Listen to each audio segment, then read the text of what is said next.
In the spring of 1997, I moved to a small town in the state of California.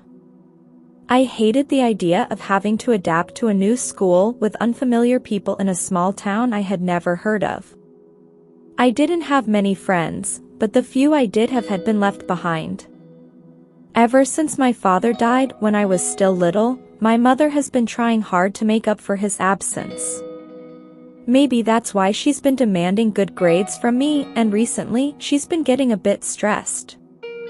On my first day at school, I just wanted to lock myself in an empty classroom and never come out again.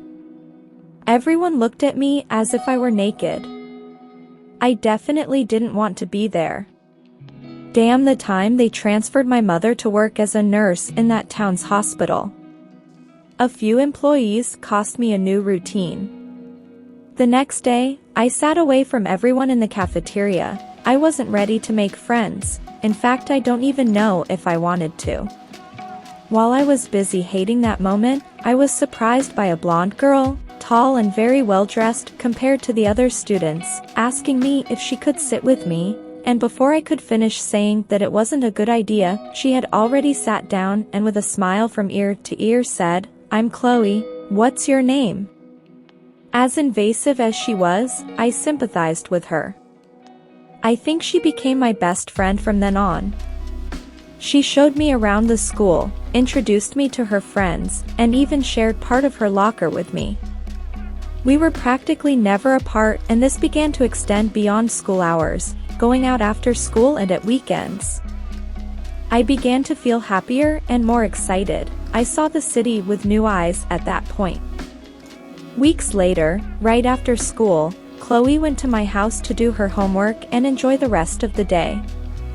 On the way, we passed in front of a grotesque house. In fact, it was the only abandoned house I had noticed in the city.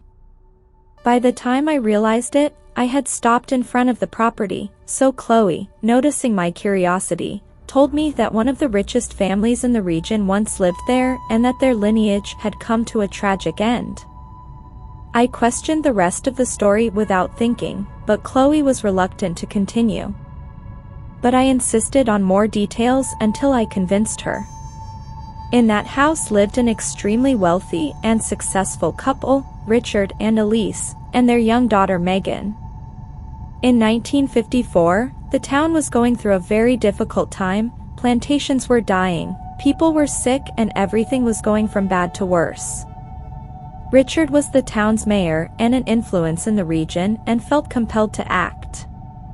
Unsuccessful with conventional means and worried that his assets were at risk in the midst of this crisis, Rich appealed to consult an old witch who lived in a nearby county. He believed she could help in some way, and he wasn't wrong. When the man began to explain why he was there, she interrupted him by saying that she already knew what he was looking for, as Andraste had already informed the old woman. She told Rich that her goddess had a generous offer to put an end to the difficult times in his city. The old witch gave him a dagger so that on Halloween night he would make a human sacrifice, an offering to the goddess. He was to sacrifice his daughter so that the town would once again prosper free of disease and a good harvest. Without thinking twice, Richard immediately accepted the offer, but he was desperate, because he didn't have the courage to do it, and at the same time he didn't want to lose the entire empire he had built. So he willed it to happen, but without his wife knowing. Rich prepared a religious feast in the name of the goddess Andraste on Halloween night. At the end of the party, Rich called Megan saying that he was going to show her something special in the plantation on his land, and the young woman innocently followed him to the place of his sacrifice. The man then gave his daughter one last hug, drew his dagger, and stabbed her in the back. Without Richard realizing it, Elise had followed them and witnessed the horrific scene, leaving him no choice but to kill his wife as well. In repentance, Richard wrote a letter confessing and justifying his crime before taking his own life. And since then, every Halloween night you can hear screams and noises coming from the house and the plantation on the estate's land. And no one has ever had the courage to go in there again. Chloe finished the story by laughing and saying that she didn't believe it and that it was just a legend that the older inhabitants of the town told on Halloween nights to scare the local children. I think at that moment I was more scared than any child. On Halloween of that same year, Chloe and I had gone to choose our costumes to wear to the school dance in the evening. We met at the main gate, and Chloe covertly showed me a couple of bottles of whiskey and vodka in her bag, saying it was for after the party. The Halloween dance was perfect. The girls and I danced until our feet hurt. I had kissed the most handsome boy in school that Chloe had introduced me to a few days before. I had nothing to complain about that night. After the party and a few sips of alcohol, my friends and I went to Chloe's house to play Truth or Dare and keep drinking without her parents knowing. I was already feeling dizzy a few minutes after we started playing. I had never drunk alcohol in my life, but I liked the feeling.